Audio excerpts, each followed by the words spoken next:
with you people.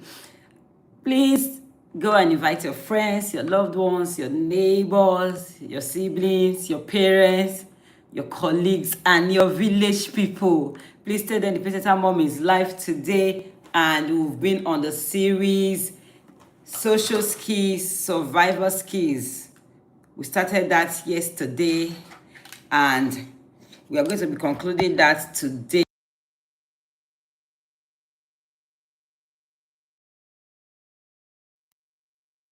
Are survival skills. I hope I can be seen and heard. Social skills are survival skills. We talked about part one yesterday. We mentioned how teaching social skills is just beyond saying hello, hi, trying to respect people's spaces.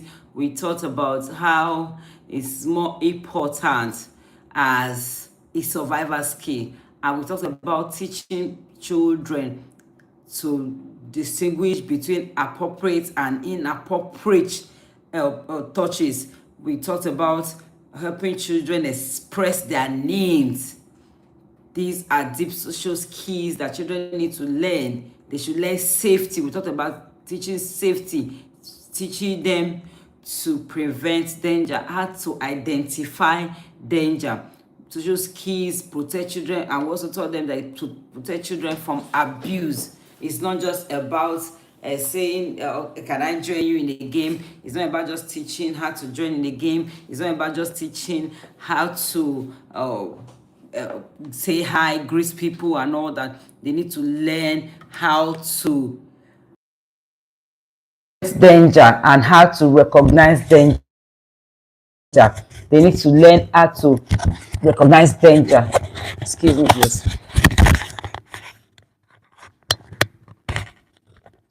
They need to learn how to identify danger, how to prevent danger, how to learn between appropriate and inappropriate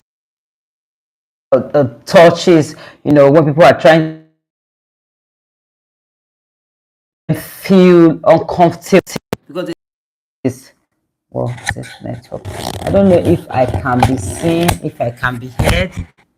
Can I be seen? Can I be heard? I think I should just take off the mic. Okay, so we talked about that yesterday, and today we are taking a look at other aspects.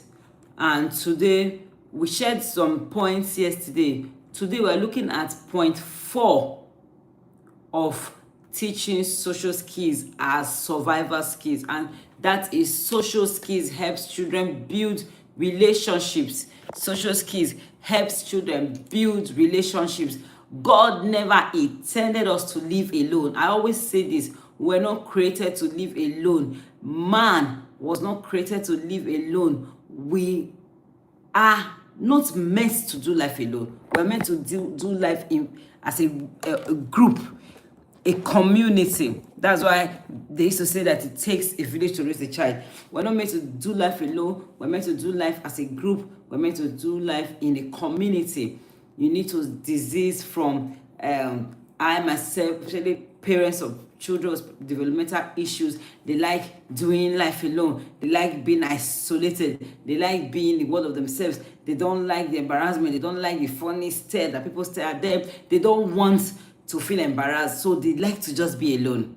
So, and I'm here today that we do not need to be alone. In every area of our life, we need people, which is very crucial. And that's why one of the places that is the best to join is the Pesita Parents Tribe, where you see people going on the same route with you, when you see people trying to navigate the same journey just as you are trying to navigate, when you see people come to share about their journeys, their weak points, the not so good days, the testimonies. They come to share how it's all going well for them. You hear them, you get energized, you get the fuel to move. If you are discouraged, you feel, okay, if this person can go through this, I mean, I can still do it. You feel that hope again. So it's very crucial to realize that you need people.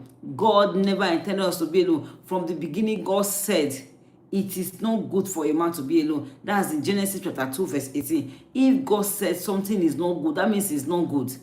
If God says something is not good, it is not good. No matter how we say it, no matter what we see, or no matter how we try to make it suit our situation. If God says something is not good, then it's not good. It is not good that a man should be alone. That means God does not want us to be alone. So anything that is making us stay in that alone range, it is not of God. We need to fight it and teach those children also not to be alone. That is, they do life in community. It's better to be in community because relationship matters. Relationship matters. Friendship matters. Family matters. Whether church, community, your community, in your environment where you live in, it could be your estate, your neighborhood, they all matter. Social skills helps children a lot. One, it helps them to make friends. Two, it helps them to keep friends. One thing is about making friends. Another thing is about keeping friends. Some people know how to make friends, but they don't know how to keep friends. So one thing is making friends. Another thing is keeping friends. Three, it helps them to resolve disagreements. And it also helps them to cooperate with others.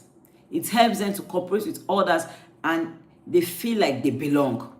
Because a child who belong to a certain, peer group and all that, often feel confident and emotionally secure. When they belong, when the child belongs, is often more confident and emotionally secure. Now, number 5 is social skills prepare children for independence. It's not just about saying, hello, my name is Dave. May I know your name? Or how may I help you? Or what is this? Can I share your thoughts? Those are good, but they need to realize this. Imagine social skills not being taught in the area of a child recognizing danger. Social skills not being taught in the area of a child. We are knowing safety skills and knowing all that safety skills is also part of social skills. Now we're talking about number 5, social skills prepare children for independence. Our goal is to prepare them for adulthood. We're not just babying these children now. Our goal is to prepare them for adulthood. One day your child may not need to buy groceries. They might need to greet neighbors. One day your child may need to greet neighbors, ask for directions. One day they might need to visit a doctor alone. They might need to attend church independently. Even that grocery stores, they might need to visit it, get things and shop independently. They might need to work with colleagues. They are not going to be a baby forever. They might need to use public transport. That is why we need to practice this with them. They might need to use public transport. They might need to communicate with employers. Every one of these situations requires social skills. They require social because without them, independence becomes much harder. And number 6 is social skills open doors. It's open doors. Social skills open doors. Many people think success depends on intelligence alone. But opportunities often come through relationships. Relationships are so important in our lives, no matter the area, spiritual, physical, emotional. Social skills are very important. Relationships are very important. So we need to teach children how to keep relationships, how to make them and how to keep them. They need to learn how to keep relationships because many sources depend seriously on relationships, not just intelligence alone. Every employer look for people who can work in groups, who can work as a team. Every employer always look for employees who can communicate respectfully. They look for workers who can solve conflicts amicably. They look for workers who can listen and who can cooperate. They are not just looking for isolated people. No. So even if your child is academically gifted, but poor social skills can limit opportunities. Even if your child is academically gifted, poor social skills can limit your child's opportunities. That is why you need to teach social skills. You need to teach social skills, no matter the giftedness, no matter the intelligence.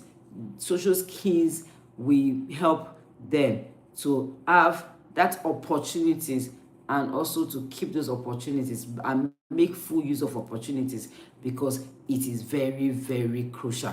One thing we should realize: what happens when social skills are missing?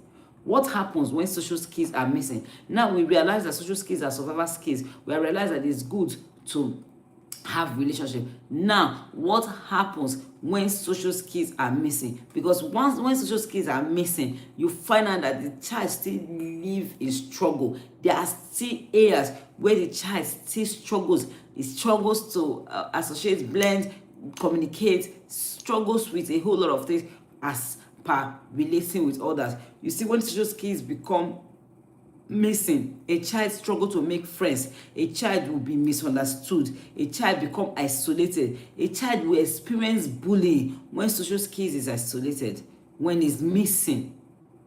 When social skills are missing, you see that bullying becomes the order of the day. It's easier for the child to be bullied. They have difficulty at school. You see, they struggle in workplace. They become anxious in social situations, and they miss opportunity for independence. They miss opportunities for independence. This is why social skills deserve intentional teaching. Social skills deserve intentional teaching. It deserves intentional teaching. It deserves more than as we are just you see, feel okay, because children are going through developmental issues and they just need to be good with social skills, but you are not really paying attention to it. You are just well, let it just happen, or as it happens. No, you need to be conscious. Nothing just happens except it's being made to happen. We need to be very conscious about how we teach these skills. We need to really be intentional about it. We need to be intentional. Now, we need this parenting shift as we teach children social skills, because many parents can ask, can my child do it? That's what they are. But a better question is, can my child ask for help? It's not just about reading, because the skills that a child will use to thrive is not just academics. The skills that a child will need to thrive in life is not just academics. It's not just built on just maths and English. My mentor always say this, Coach Wendy, that the skills a child will need to thrive is not just maths and English. The child will need more than just maths and English. Instead of asking, what's it called? Can my child pass? Or what's it called? Can my child read? Can my child write? The better question should be, can my child ask for help? Many ask, can my child count? You should ask, can my child recognize danger? Instead of asking, can my child count? You should ask, can my child recognize danger? Can my child recognize danger, know when a touch is inappropriate? Many celebrate, my child can recite the alphabet, can read the multiplication table. My child, that's wonderful. But can your child tell someone they are sick? Can your child refuse unsafe requests? Can your child comfort another child? Can your child wait patiently? Can your child ask to join a game? These are equally important milestones. Very, very important milestones. Jesus and social development. I want to make an illustration to see the connection between, because Luke 2:52 says, and Jesus grew. Jesus grew. That's why I always say there's a training to be done. Training. A child will not just, become anything. They need to grow in it. He said he grew in wisdom and stature and had favor with God and man. Luke 2:52. Jesus grew in wisdom. Jesus grew in stature and had favor with God and man. So you see how Jesus had favor with God. He had favor with man. God values healthy relationships. Jesus greeted people. He listened. He showed compassion. He welcomed children. He comforted the hurting. Jesus comforted the hurting. Jesus showed compassion. You see all this, that Jesus respected others. And Jesus forgave. Jesus forgave. So that's why you see he modeled a kind of social intelligence that reflected the Father's heart. Our goal is not to merely raise children who can talk, because that's one of the most challenging areas parents are having issues. Our goal is not just to raise children who can talk. Our goal is to raise children who can love well, who can relate well, and who can reflect Jesus in their interactions. Because we need to realize this. It's not just to raise children who can talk, but children who can interact well. I want to give you practical steps this week. This week, focus on one survival skills each day. You know, I always give an assignment every week. Teach your child how to ask for help. Practice introducing themselves. Practice saying no to unsafe situation. Practice it, role play it. Teach them to identify trusted adults. Let your children learn how to identify trusted adults. Let them practice introducing themselves, role play what to do if they get lost. That's what I was teaching yesterday. Some don't have situational awareness. They don't even know where they're going. They don't even know the route to their house. If they get lost, they don't even know what to do. They'll just be crying, my mommy. Teach them what to do when they get lost. Teach them how to express when they feel odd or comfortable. Teach them how to express when they feel hot or uncomfortable. Practice waiting and taking turns every day. Do that for the whole of this week. Practice waiting, taking turns every day. Practice taking turns even in every family activity, because small, consistent practice leads to lasting growth. Consistency leads to lasting growth. Small, consistent practice leads to lasting growth. And one thing I need to realize as we're rounding off today is that parents don't think of social skills as an optional extra after speech or academics. They don't think of social skills because one day therapy session may end, school will end, your daily supervision will lessen, but your child will always need to interact with others. School session will end, therapy session may end, but your child will always need to interact with people. That is why social skills are not just simply being sociable. It is a survival skill. They don't just mean staying sociable. Because the greatest success is not raising a child who can simply speak. It is raising a child who can stay safe, who can build healthy relationships, who can contribute meaningfully to society and reflect the love and wisdom of Christ. They reflect the wisdom of Christ, reflect the love of Christ wherever they go. As parents, that is a legacy we can build. So I want to call it a day from here. We'll see tomorrow again. If you've not joined the Presenter Foundational course coming in next week, you need to register. What are you doing if you are not there? There are lots to learn. There are lots to go home with. You need to learn what to do. Practical steps, practical strategies to help your child thrive. Because what one person has gone through, it shows that there is, and if the person comes out victorious, it shows that another person can actually duplicate that and replicate it. That is the foundation. So whatever happens to one, and there's a victory, it is easier for that person to lead another one through that route. So when I say transform your special needs child's life like a pro, indeed you can actually transform your special needs child's life. It is easy, it is doable, it's something that can be done, and it has been done over and over again. Your case will not be different. So follow us on our YouTube channel if you've not been following us. Subscribe subscribe to our YouTube channel, turn on the notification, and if you have people that will benefit, please invite them, send them the link to join our daily conversations. We are going to be coming here like this daily, and we've been doing that for close to 2 months now. It has been an amazing one. It has been an amazing ride. Please follow us on our social media handles, Instagram, TikTok, The Visitor Mom. Please show others the way. Tell them what is happening. Share the link with them. Let them connect also. And as you do that, you'll be blessed. I thank you for always staying tuned and for always joining. And I'm not taking your presence for granted. See you.